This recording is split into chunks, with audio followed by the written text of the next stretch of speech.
Cuando se calma el bullicio de la ciudad y se van apagando las luces de la casa, se enciende la luz del entendimiento. Desde este momento comienza Puerto de Libros, Librería Radiofónica, programa que contiene todos sus elementos tipo A. Puede ser escuchado por niños, niñas y adolescentes sin la supervisión de padres, madres o representantes. Comienza Puerto de Libros, Librería Radiofónica. Este programa llega a ustedes con el apoyo de Puerto de Libros, Librería de Autor. Consulta todas nuestras ofertas en nuestras redes sociales @Puerto de Libros. Sultana del Lago Editores, empresa zuliana de servicios editoriales. Conviértete en autor. Contáctalos en su página web sultanadelago.com. Bienvenidos a Puerto de Libros, Librería Radiofónica. Les habla Luis Peroso Cervantes, quien de lunes a viernes de 9 a 10 de la noche trae para ustedes este programa a través de la Red Nacional de Emisoras Radio Fe y Alegría. 23 emisoras conectadas para llegar a sus hogares con buenos libros, con buena literatura, con propuestas maravillosas para el entendimiento y con temas interesantes para que podamos cultivar las semillas del criterio tan necesitado en estos días, tan necesario para poder construir familias saludables, para poder tener comunidades prósperas y, por supuesto, para encontrar soluciones a los problemas reales de nuestra sociedad. La noche de hoy estaremos conversando sobre la leyenda negra española. La leyenda negra española. No sé si ustedes saben a qué se refiere este término, pero es una especie de teoría o idea histórica en la cual se defiende la existencia de una especie de propaganda antiespañola y anticatólica. Entonces hay bases historiográficas para entender que nuestra idea de España es el resultado de una campaña de primero los holandeses, los ingleses, los franceses en contra de España y posteriormente los norteamericanos. Una especie de 300 años de contrahistoria que se anteponen, por supuesto, al sentido patriótico español, al cual nosotros de alguna manera pertenecimos durante al menos 300 largos años. Entonces, la conquista española en América es víctima de ese proceso de desfiguración del suceso histórico. Y la noche de hoy, estaremos conversando, escuchando las declaraciones de un interesantísimo escritor argentino llamado Marcelo Gullo, quien ha publicado un libro también interesante en el año 2022, editado por la editorial Espasa, llamado Nada por lo que pedir perdón, donde se refiere a estas estructuras recientes de la izquierda latinoamericana que le han pedido a España que pida perdón por hacer las maldades que hizo, por esta leyenda negra que tanto nos afecta. Y también escucharemos algunas declaraciones de otro interesante intelectual que es el doctor Alberto Ibáñez, autor del libro Leyenda Negra, Historia de Odio a España. Eso va a ser un poco el menú de esta noche. Me gustaría saber sus opiniones al 0424-672-3597, 0424-672-3597 o a nuestras redes sociales @Puerto de Libros, Librería Radio en Twitter y en Instagram.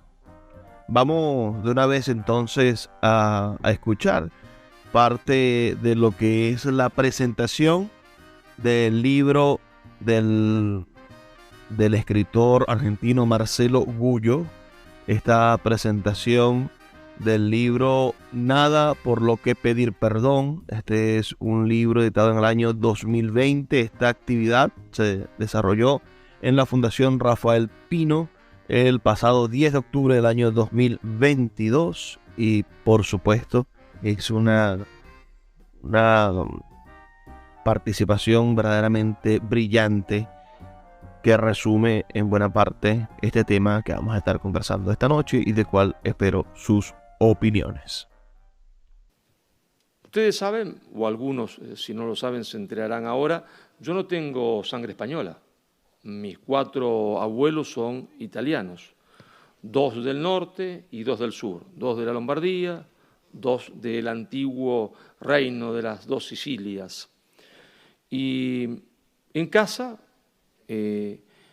era una casa negro legendaria, es decir, donde se hablaba mal de la conquista española de América y donde mi padre decía, ¿por qué no habrán venido los ingleses a la Argentina a conquistarnos? ¿Por qué Colón no le habrá pedido ayuda a los ingleses en vez de a España para llegar a América? Bueno, no era una cuestión de mi padre. Cuando fui profesor universitario y comencé a recorrer el mundo y a conocer grandes intelectuales de derecha y de izquierda, pro-atlantistas y anti-atlantistas, desde Gilles Lipovetsky, ¿no es cierto?, en Francia, a Alexander Dugin en Rusia, cada vez que uno me presentaba como argentino, al rato venía, bueno, qué mala suerte ustedes, estos españoles que le mataron a todas las personas, que le robaron el oro, y uno tenía que decirle a Gilles Lipovetsky, mira Gilles, no es así, mira Alexander, no es así. Pero eso pasaba también con los que eran japoneses, que uno conocía. Es decir, la leyenda negra es, ¿no es cierto?, absolutamente hegemónica en todas las universidades del mundo, con excepciones, por supuesto, notables, y algunas notables provenientes también del mundo anglosajón. Pero es en general, ¿no es cierto?, hegemónica. ¿Qué es la leyenda negra? No es otra cosa que la falsa historia de España contada por los enemigos de España. Primero por Holanda, después por Inglaterra, que la hace política de Estado, después por los Estados Unidos, e incluso después por la Unión Soviética. Claro, esa leyenda negra, lo que le dice a uno, un profesor ruso, un profesor francés o un profesor chino, violaciones, muertes, asesinato y el oro que se robaron de América. Y yo comienzo a estudiar, lo pongo en el libro, y uno se pregunta, si a España solo le interesaba el oro, ¿por qué decide fundar un rosario de universidades en América? ¿Por qué? ¿Por qué a una potencia que solo le interesa el oro, que solo le interesa a América para ir, robar y expoliar, y que es una potencia asesina, ¿no está?, que masacra, que viola? ¿Por qué decide fundar universidades? Es una cosa rara, ¿no? Alguien va a robar un lugar, quiere robar esa tierra, y entonces resulta que se dedica a fundar 30 y pico de universidades. 80 y pico de años antes que se fundase la Universidad de Harvard, se funda la Universidad de San Marcos en Lima. ¿No? Pero era semigratuita, no era gratuita, semigratuita, pero había becas para todos, para los más pobres. ¿Iban ahí los blancos? No, iban los mestizos, los indios, fundamentalmente indios y mestizos porque los españoles llegan ahí y comienzan a mestizarse. ¿Y por qué alguien que solo va a robar, matar y asesinar comienza a mestizarse? Cuando yo voy a un lugar, una potencia va a un lugar a robar, matar y asesinar, lo que funda son puertos. Puertos porque sabe que tiene que huir lo antes posible antes que haya una reacción popular y los eche. Entonces hay que estar cerca del puerto para huir. España siembra un rosario de ciudades en 40 años. Desde Santa Fe de Bogotá, en el medio, se entiende, de Colombia, pasando por Cuenca, en Ecuador, Quito, Huancavelica, Ayacucho, Cajamarca, la hoy Cochabamba, Sucre, La Paz, las ciudades de San Salvador de Jujuy, de Salta, de Tucumán, de Córdoba, todas en el interior, lejos de los puertos. No para escaparse, ¿no? Sino, si uno es para escaparse, ¿para qué la funda? Se entiende en el interior, pero ustedes comprenderán que América no es España. Cuando digo el interior, quiere decir que una ciudad como la de Córdoba está lo más cercana del mar a 1.200 kilómetros. y que la separa del mar una montaña gigantesca que tiene casi 6.000 metros de altura. Es decir, una vez que uno funda una ciudad ahí, no es para escaparse, es para quedarse ahí. ¿Y por qué? Si España viene a robar, matar, asesinar, violar, se le ocurre hacer esto. ¿Por qué? Si España viene a matar, robar, asesinar, robarse el oro, claro. Se le ocurre fundar, también digo y siempre repito la palabra rosario, un rosario de hospitales. ¿Por qué? ¿Con qué interés? Alguien que está ahí, que va para robarse lo que esté, tiene que fundar, ¿con qué necesidad tiene que fundar los hospitales? ¿Por qué? ¿Y por qué funda hospitales gratuitos? ¿Por qué la asistencia sanitaria en Lima era absolutamente gratuita? Es decir, blancos, indios, mulatos, negros, pobres, ricos, bastaba que se llegue al hospital para ser atendido. Claro, me decían algunos, no, pero esos hospitales deberían ser horribles.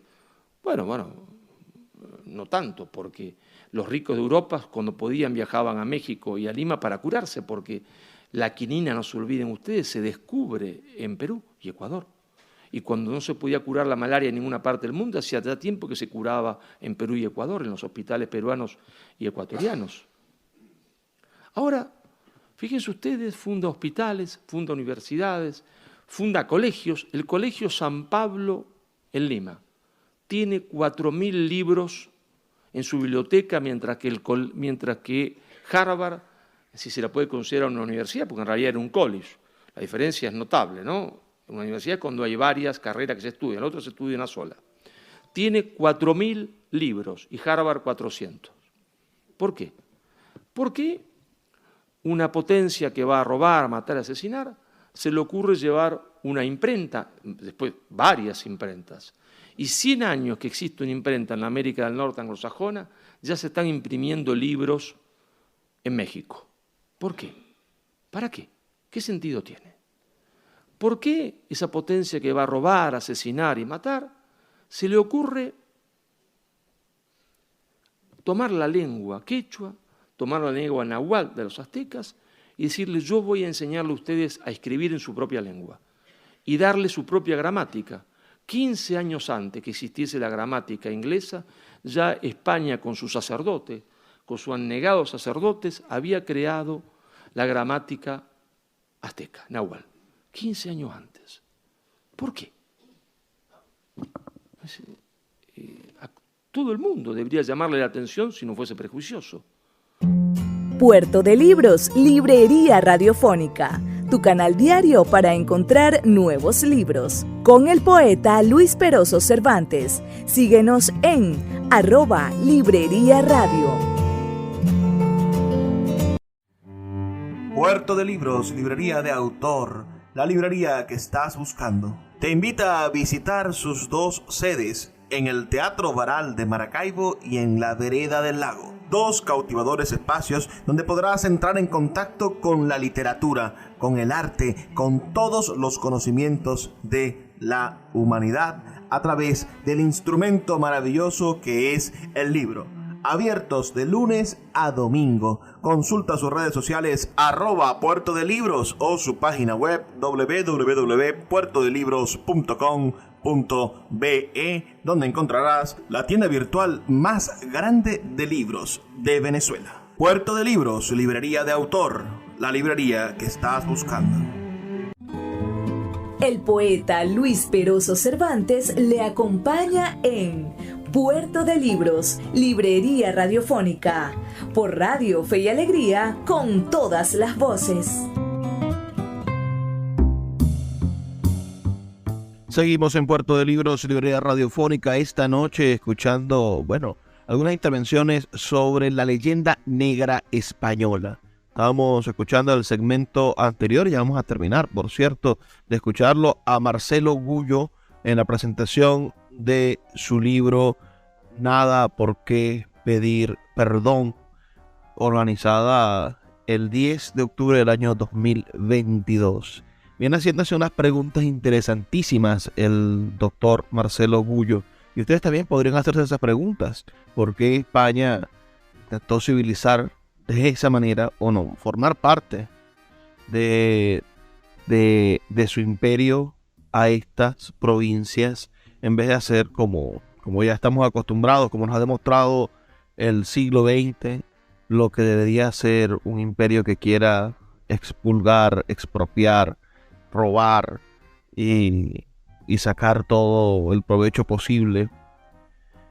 Fueron casi 400 años de colonia española y sus resultados, bueno, son medibles. Vamos a seguir escuchando entonces la intervención, las palabras de Marcelo Bullo sobre su libro Nada por qué pedir perdón. ¿No? Si no fuese prejuicioso. ¿Por qué se hace esto? ¿Por qué España manda a sus mejores profesores? Pocos saben que el mismo Cervantes se anotó para ir a América. No pudo ir, pero se anotó para ir a América. ¿Por qué manda a sus mejores profesores? Pero hay algo más relevante todavía, ¿no? Que en esas universidades, que eran universidades de lo que hoy llamaríamos abogacía, teología, medicina, ¿no? En esas universidades se estudiaba algo muy especial. Se estudiaba teoría política. ¿Y qué teoría política se estudiaba? Bueno, una teoría política que había salido de las entrañas de España, sí, geográficamente hablando, pero también de las entrañas históricas de España, porque España no era otra cosa que la conjunción de las famosas tres colinas, de la colina de Roma, de la colina de Jerusalén,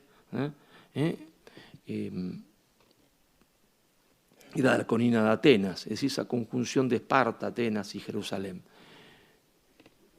De las entrañas de España surge un derecho político que ya era loco estudiarlo en Europa, pero mucho más loco estudiarlo y enseñarlo, sobre todo, enseñarlo en América, que supuestamente era colonia.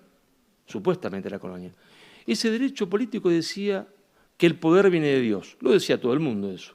Los franceses decían el poder viene de Dios, la escuela francesa de teoría política, la escuela inglesa de teoría política, el poder viene de Dios. Pero los españoles agregaban algo, nacido en Salamanca, pero que se enseñaba en América por los mejores discípulos de Suárez. Suárez los manda a América. Curioso, ¿no? Los mejores discípulos le dice que vayan a América. ¿Y qué decía? El poder viene de Dios y Dios se lo da al pueblo. El pueblo lo delega en el rey porque es su padre. Y el rey debe ejercer el poder como un padre. ¿Y qué pasa si el rey no ejerce el poder como un padre? Bueno, esta teoría política explicaba que el pueblo tenía derecho a la revolución, a destituir al rey. Es más, Mariana avanzaba mucho más. Tiene derecho incluso al tiranicidio, porque el rey se ha vuelto de rey padre en tirano. Pero ustedes piensen un poquito. ¿Qué potencia colonialista, que solo le interesa robar, matar, asesinar, se le va a ocurrir, en qué cabeza cabe, enseñarle a aquellos que son indios, mestizos, que están en América, ¿no es cierto?, que el rey es un padre, pero que si no es un padre pueden echarlo? No ha ocurrido nunca en la historia de la humanidad que una potencia le enseñe al supuesto súbdito y colono que tiene derecho a echar a esa potencia, porque echar al rey es echar a la potencia, ¿no? ¿Pero en qué cabeza cabe? ¿Por qué? ¿Por qué? ¿Por qué? Porque esa es la pregunta, porque ya lo decía Sócrates, las preguntas valen más que la respuesta, ¿no? Decía Sócrates, en la famosa mayéutica, el arte de parir ideas, con las preguntas. La gente se va con las preguntas y después solos van creando ideas, porque va dando respuesta a las preguntas. Claro, los enemigos de España no nos dejaron reflexionar sobre el porqué, porque los enemigos de España crearon la leyenda negra, formaron un tribunal de la historia que tiene las manos manchadas de sangre, un tribunal de la historia integrado por Francia, por Inglaterra, por Holanda, por Estados Unidos e incluso por la Unión Soviética. Ese tribunal de la historia, si uno repasa a vuelo de pájaro a Francia, patria de la supuesta libertad, igualdad y fraternidad, se encuentra que una pequeña región del norte de Francia se opone a la revolución y el comité en París decide que esa región, que la Vendée, debe ser eliminada de la historia de Francia, que la población de la Vendée debe ser exterminada. En algunos pueblos se llegó a masacrar el 80% de la población. Los hombres del ejército francés revolucionario tomaban a las mujeres y a los niños católicos y los tiraban en hornos de pan para que se quemasen y disfrutaban de sus gritos.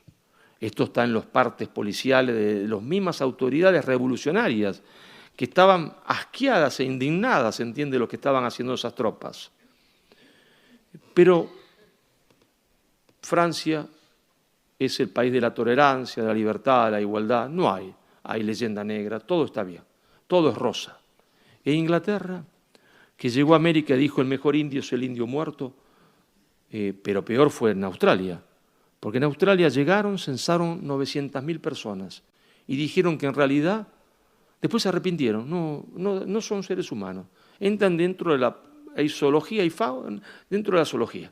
Y pusieron en los mapas terra nullis. ¿Por qué? Porque si no eran seres humanos podían ser eliminados. Y en Tasmania sobrevivió una sola mujer del genocidio de Tasmania.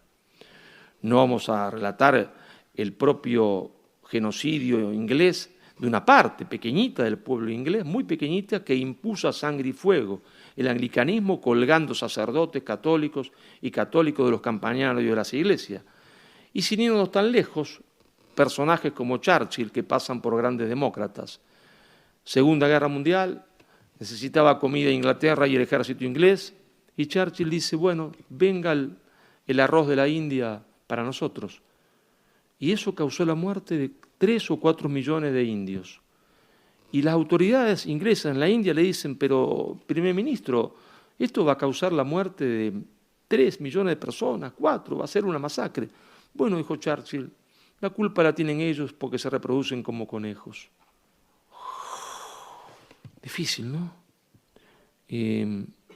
Tampoco vamos a seguir abundando porque no es que el libro está escrito para decir todos tienen las manos manchadas de sangre, España también, y entonces no hay nada por lo que pedir perdón, porque todos somos iguales, de malos, todos tenemos las manos manchadas de sangre, todos somos asesinos. Pero vuelvo a la primera pregunta, ¿por qué España entonces fue distinta? ¿Por qué? ¿Por qué sembró universidades, colegios? ¿Por qué creó y predicó esa teoría política? Bueno, hoy todo el mundo dice que España tiene que pedir perdón, todos los dirigentes políticos, laicos y religiosos, todos. España tiene que de rodillas pedir perdón. ¿Por qué España fue distinta? ¿Por qué sembró universidades, colegios? ¿Por qué? Bueno, permítanme ustedes que lea una parte del epílogo del libro, un discurso pronunciado en Buenos Aires. Yo para leer al revés tengo que sacarme los anteojos, ¿no? Un discurso pronunciado en Buenos Aires el 27 de mayo de 1975, un momento muy difícil de la Argentina, casi era una guerra civil. Por derecha y por izquierda el gobierno constitucional sufría atentados terroristas.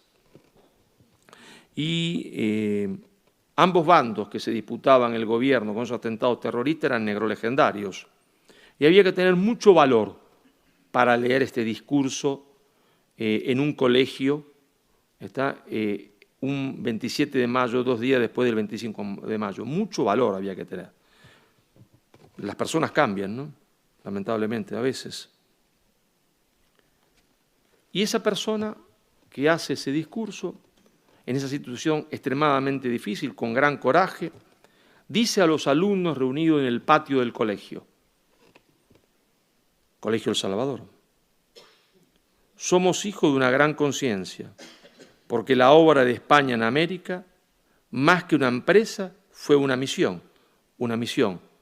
No fue España allá para robarse el oro, sacar, no fue una empresa, fue una misión. Una misión, con lo que implica esa palabra. Fue una misión. Somos hijos de una gran conciencia, porque la obra de España en América, más que una empresa, fue una misión. Una misión del pueblo español, que se volcó a estas tierras con lo mejor que tenía, su cultura y su fe. Misión de los conquistadores, que en 50 años recorrieron a pie el continente, fundando pueblos y mezclándose sin miedo con los indios. Misión de los misioneros, la de los franciscanos, que sembraron la devoción a María, el germen profundo de la unidad y la auténtica esperanza, de los americanos y de los jesuitas, que volcaron en estas tierras una tenaz voluntad de organización. Y después sigue diciendo, fuimos forjados por España, que más allá de las contradicciones y los límites en la concepción histórica, nos deslumbra con sus leyes de India, con las ordenanzas de Alfaro, con la conciencia misionera de una mujer maravillosa que la historia daría en llamar Isabel la Católica. Este discurso fue pronunciado en la Universidad de El Salvador el 27 de mayo de 1975. En ese momento es pronunciado por Jorge Mario Bergoglio, el padre Jorge Mario Bergoglio, superior provincial de la Compañía de Jesús en Argentina. Más claro, canta un gallo. Escuchas Puerto de Libros con el poeta Luis Peroso Cervantes. Síguenos en Twitter e Instagram como @Librería Radio. Sultana del Lago Editores es una empresa zuliana de servicios editoriales. Nuestro catálogo tiene más de 100 títulos de autores nacionales e internacionales. Además, somos la única editorial que presta servicios de impresión bajo demanda en Maracaibo. No necesitas invertir en grandes tirajes. Tus lectores pedirán tu libro, nosotros lo imprimiremos y tú obtendrás regalías. Por ello, también editamos internacionalmente en Amazon y Google Play Books. Conoce más en nuestra nueva página web www.sultanadelago.com o siguiéndonos en Instagram como @sultanadelago. El poeta Luis Peroso Cervantes le acompaña en Puerto de Libros, Librería Radiofónica, por Radio Fe y Alegría, con todas las voces.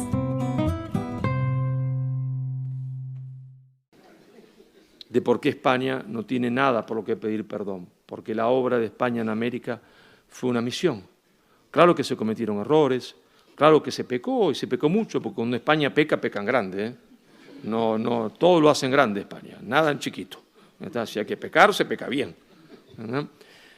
Pero si el árbol nos permite ver el bosque, veremos que el mundo anterior era un mundo terrible, un mundo de crueldades fantásticas, un mundo que cuando llega Cortés a tierra mesoamericana, lo que hoy consideramos México a la mitad, había un imperialismo antropófago que terminaba todos los años con la vida, dice Prescott, de 20.000 personas, pero Prescott dice, no me atrevo a decir que la cifra de 150.000 es falsa.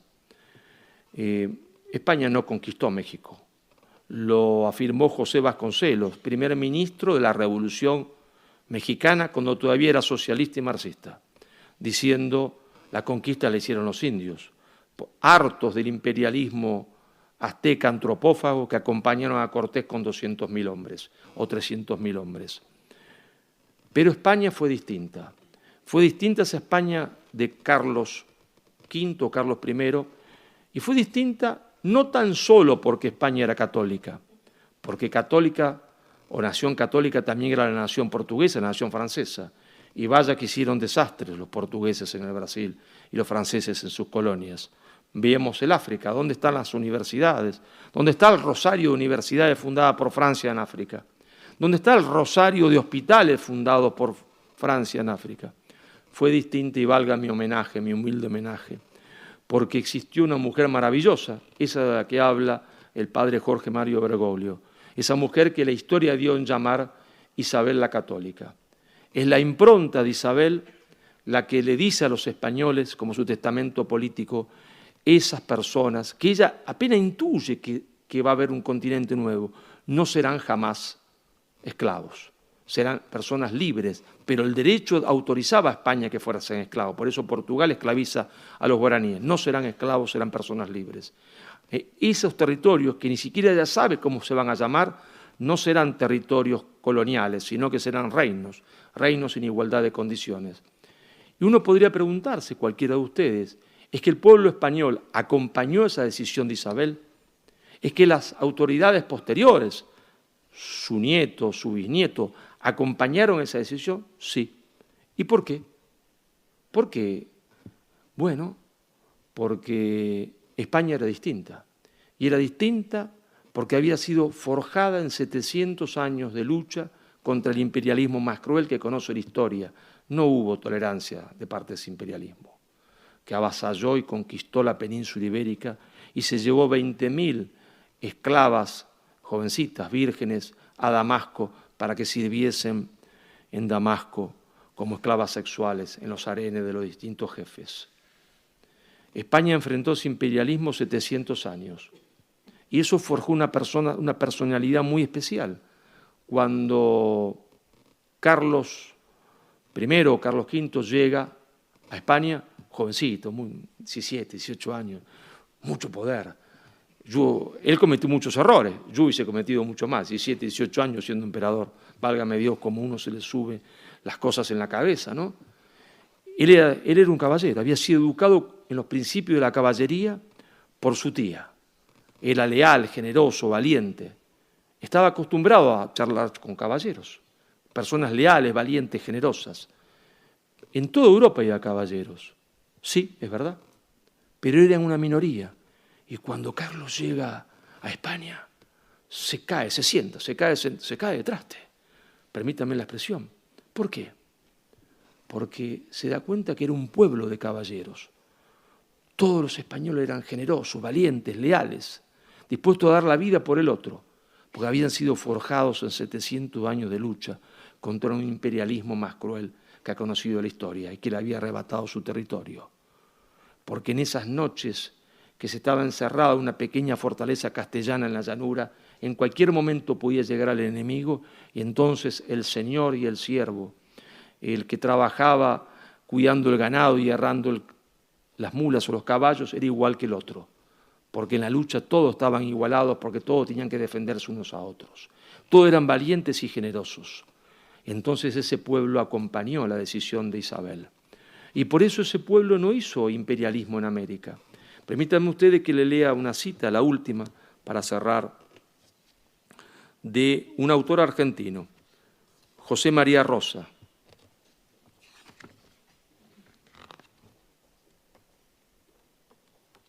Ahora no la encuentro ni yo mismo, que soy el autor, ¿eh? Esto ya está grave.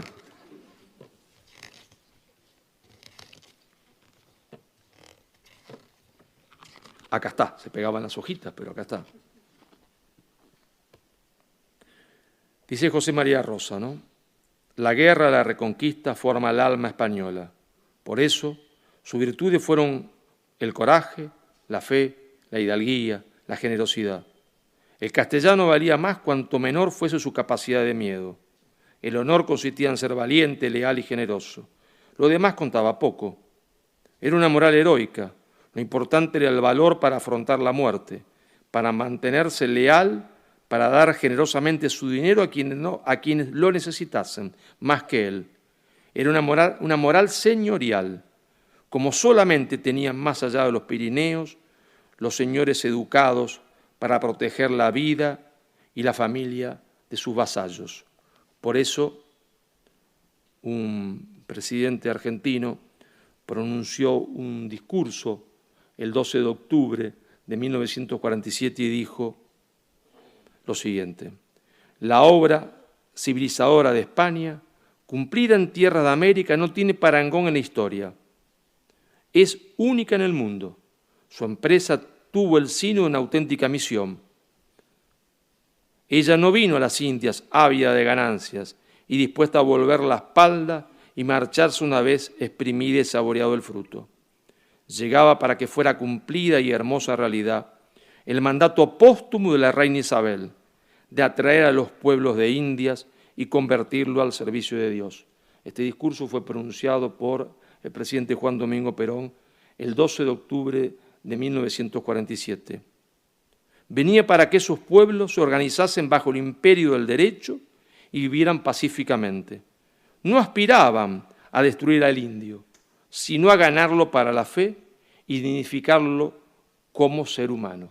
Por eso, señores, permítanme ustedes que le diga que más allá de los errores, de los abusos, porque si no sería España un pueblo de ángeles, y no es un pueblo de ángeles, sino de hombres con virtudes y con defectos. Por eso España no tiene nada por lo que pedir perdón, porque nos dejó lo mejor que España tenía, hizo lo mejor que pudo en América, y de eso nosotros, los que tenemos un poco de conciencia histórica, los que no estamos nubilados por la ideología, todavía tenemos memoria y damos gracias a España. España no tiene nada por lo que pedir perdón. Muchas gracias.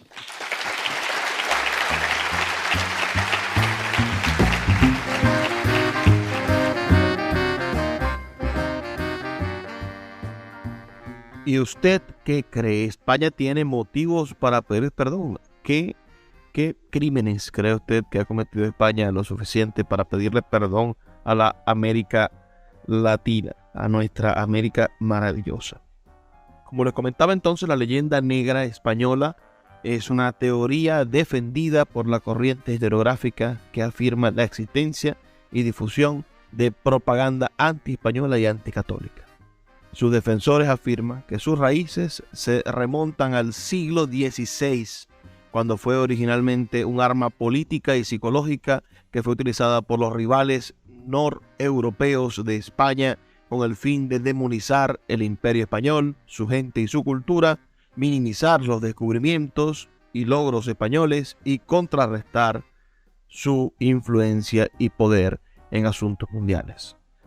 La asimilación de la propaganda original neerlandesa e inglesa del siglo XVI en la historia convencional se teoriza que ha fomentado un sesgo antihispánico contra los reyes católicos entre los historiadores posteriores, junto con una visión distorsionada de la historia de España, Hispanoamérica y otras partes del mundo. Esta propaganda del siglo XVI y XVII se basó en los hechos reales de la conquista española de América, que sí conllevó atrocidades, pero a menudo empleó descripciones escabrosas y exageradas de la violencia, mientras ignoraba comportamientos similares de otras potencias. Aunque la existencia de una leyenda negra española en el siglo XVI y XVII es aceptada por la mayoría de los académicos, aspectos de la leyenda siguen siendo objetos de debate, al igual que de otras leyendas negras. La leyenda negra española combinaba invenciones, descontextualizaciones, exageración, supresión de pruebas y el doble estándar. Existe un desacuerdo entre los académicos sobre si la representación sesgada de la historia de España continúa en la actualidad y el grado de importancia que podría tener esta leyenda negra en la manera en la cual, entendemos la realización o la realidad española. Me gustaría saber sus opiniones, por favor, al 0424-672-3597, 0424-672-3597 o a nuestras redes sociales @librería radio en Twitter y en Instagram. Al volver, escucharemos las palabras de otro interesante doctor. En este caso estaremos escuchando a Alberto Ibáñez, madrileño, nacido en 1963, doctor en Derecho y ensayista, autor de este libro que les estoy comentando, La leyenda negra, historia de odio a España. Ya volvemos con más de Puerto de Libros, Librería Radiofónica. Escuchas Puerto de Libros con el poeta Luis Peroso Cervantes. Síguenos en Twitter e Instagram como @Librería Radio.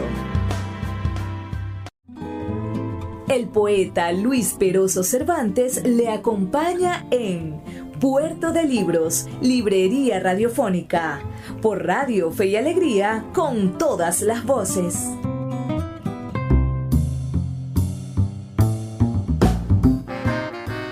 Seguimos en Puerto de Libros, librería radiofónica, ya en nuestro último segmento en este programa dedicado a la leyenda negra española. Vamos a estar escuchando ahora las palabras de Alberto Ibáñez, doctor en Derecho y ensayista. Es autor de monografías y artículos especializados en el ámbito de derecho europeo y administrativo, publicados en castellano, francés, inglés, italiano, catalán y húngaro.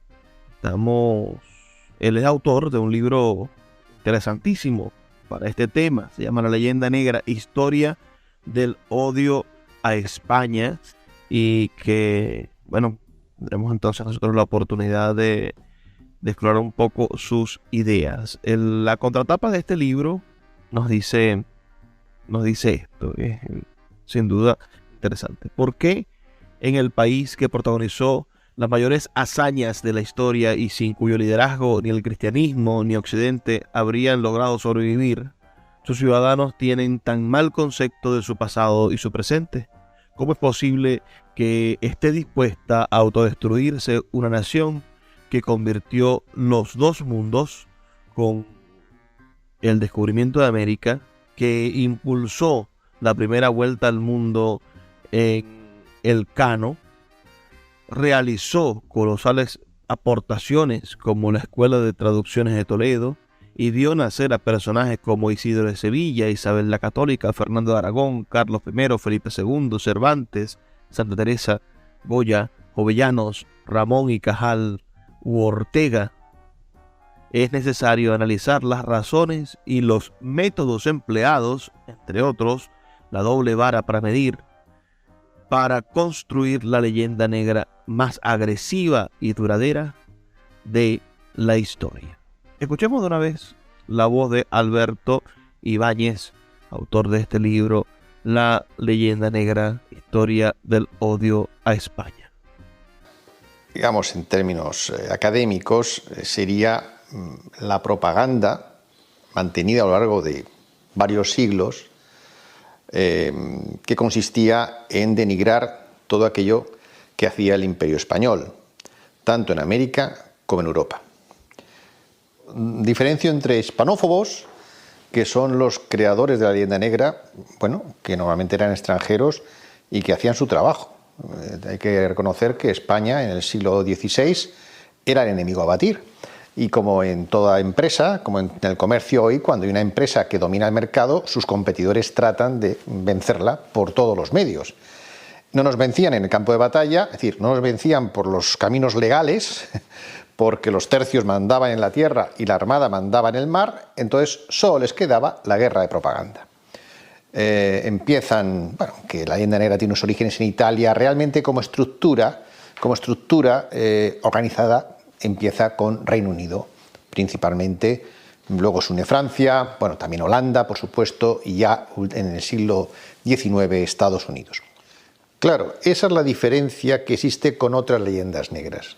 La leyenda negra antiespañola es diferente al resto, y en esto me separo de algunos otros colegas, por su duración, por su intensidad y porque ha obedecido una estrategia multinivel, digamos, ¿no?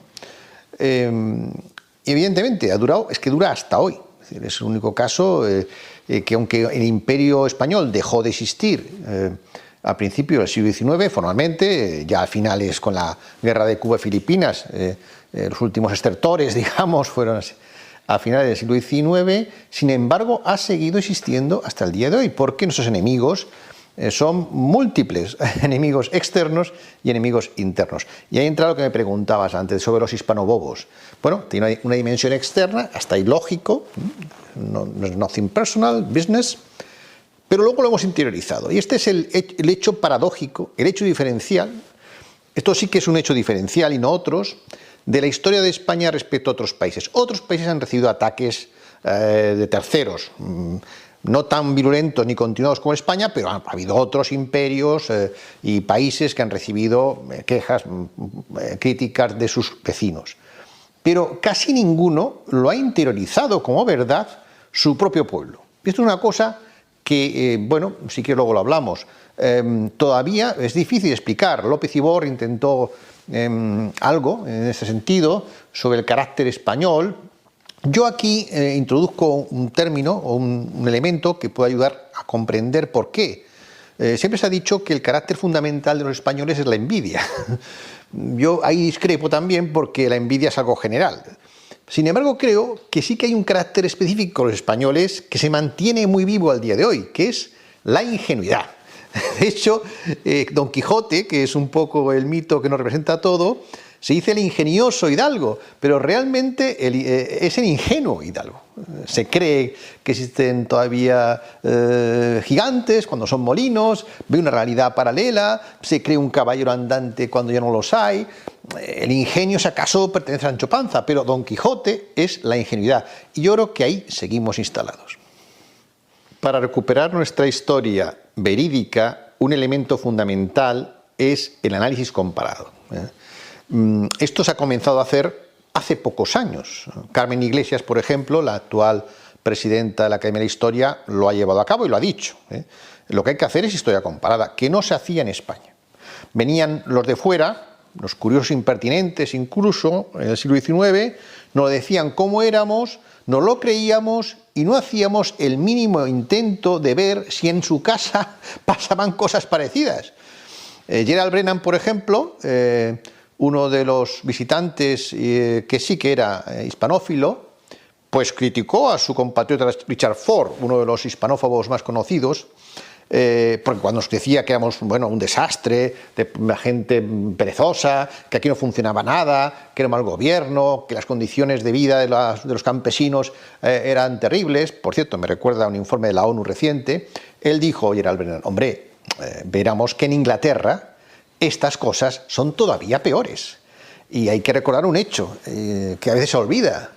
Karl Marx escribió El Capital en Londres, no en Madrid, y la sociedad tan injusta que describía era la inglesa. Lo que pasa es que ahora con series, como dominan los anglosajones a la perfección la propaganda, pues incluso la injusticia que había entre los de arriba y los de abajo en las grandes casas señoriales, ahora nos parece a todos maravillosos por estas series que ha habido de arriba y abajo y otras, ¿no? Pero evidentemente una sociedad injusta, clasista, y por supuesto quien vivía peor eran los mineros ingleses. Pero claro, no hacemos ese esfuerzo de comparar y seguimos sin hacerlo hoy. De hecho, hay un elemento, yo se lo digo a todos mis amigos, cuando tienen complejo, si digo esto, mira, hay que hacer un análisis para cualquier cosa que digamos de España que nos parezca que estamos rozando lo inapropiado, es preguntarse, si ocurriera esto en Francia, en Alemania, en Italia o en Estados Unidos, ¿qué diría una persona de izquierdas de esos países? Y con eso se te quitan todos los complejos. Pero que tenemos que hacer historia comparada y tenemos que hacer presente comparado. Bueno, eso es pura psicología. Es decir, la imagen que tiene uno de uno mismo determina cómo se comporta con los demás. Si esto lo tenemos claro a nivel individual, pasa igual a nivel colectivo. España es un país con baja autoestima colectiva. Y esto no es un tema de patriotismo barato, no, es que nos conviene, Si uno es de un club de fútbol, quiere que su club gane y va al campo a animar y se emociona. ¿Y eso qué hace? Pues que los jugadores corran más. Si queremos que nuestras empresas compitan, es bueno que tengan detrás una imagen que les dé orgullo, que les dé satisfacción, representan a España. Esto no siempre ocurre así, esto no siempre lo tenemos claro y es lamentable. Efectivamente, uno de los problemas, de los hechos diferenciales de España, los verdaderos, es la baja autoestima colectiva. ¿En qué se fundamenta esta baja autoestima colectiva? Pues en un relato histórico absolutamente demencial, lleno de falsedades que nos lo hemos creído. Y aquí, bueno, cuento una pequeña anécdota. Bueno, por supuesto que la historia, tal como se enseña hoy en España, no solo en Cataluña y en el País Vasco, en cualquier escuela, aquí en Madrid, mi hijo estudiaba la historia bilingüe. El libro de historia de España lo hacía Macmillan en inglés. Cuando ibas a ver el capítulo del descubrimiento de América, ponía que quien lo había descubierto había sido Américo Vespucio. Cuando decía que cómo empezaba la Edad Moderna es con la imprenta Lutero, no con el descubrimiento de América, que era un hecho, por supuesto, absolutamente irrelevante para la historia del mundo, conocerse, por supuesto, de los dos hemisferios, qué cosa más absurda, ¿no? Sin embargo, hay un discurso paralelo, un debate hace tiempo en Inglaterra.